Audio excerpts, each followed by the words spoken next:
Hi, this is Linda Cooper and Thomas Neuhoff with Henry and Peters, and we're here to give you another update on some more changes due to the COVID-related legislation, and this one is more regarding the retirement account changes.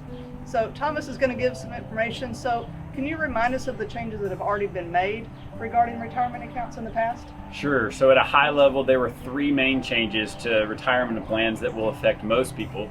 The first one is that for 2020, there's no required minimum distribution. So originally, individuals over the age of 70 and a half or 72 were required to take annual distributions from their account, and for 2020 that requirement has been waived.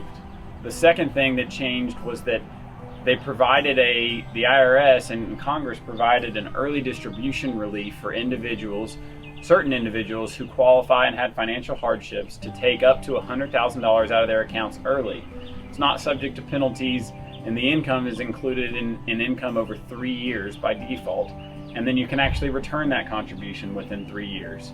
The third change that affects most individuals would be the amount that you can take as a loan from your retirement account has been increased from a maximum of $50,000 to a maximum of $100,000 for this limited time due to COVID. So can you clarify any more on the details regarding the waiver of the required minimum distributions? Sure. So just in the last couple of days, the IRS released Notice 2020-51, and this notice provided additional details and some additional relief on the waiver of those required minimum distributions.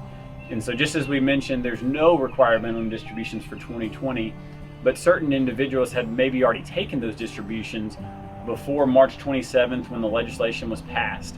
And so those distributions, we now know as of a couple days ago, can be returned to that account by August 31st. So that's the date that you can complete a rollover of those required minimum distributions that was not originally allowed for under the code and is now allowed for under this exception.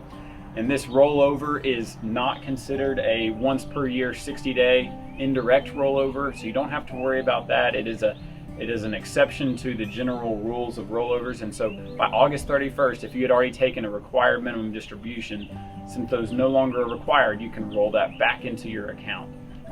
Are there any rule changes regarding the coronavirus-related distributions that came about? So the coronavirus-related distribution is that early distribution if you needed it due to financial hardship that is exempt from penalties, and the main structure of those stayed in place.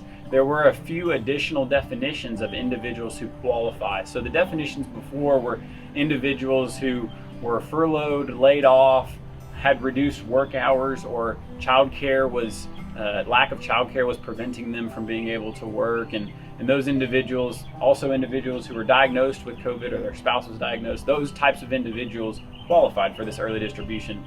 They just expanded this definition a little bit to allow you to take distributions from your account if your spouse or another member of your household experienced those same things, or if you had a job offer rescinded or a start date pushed back. And so more people now qualify for that special distribution is the high level summary of that.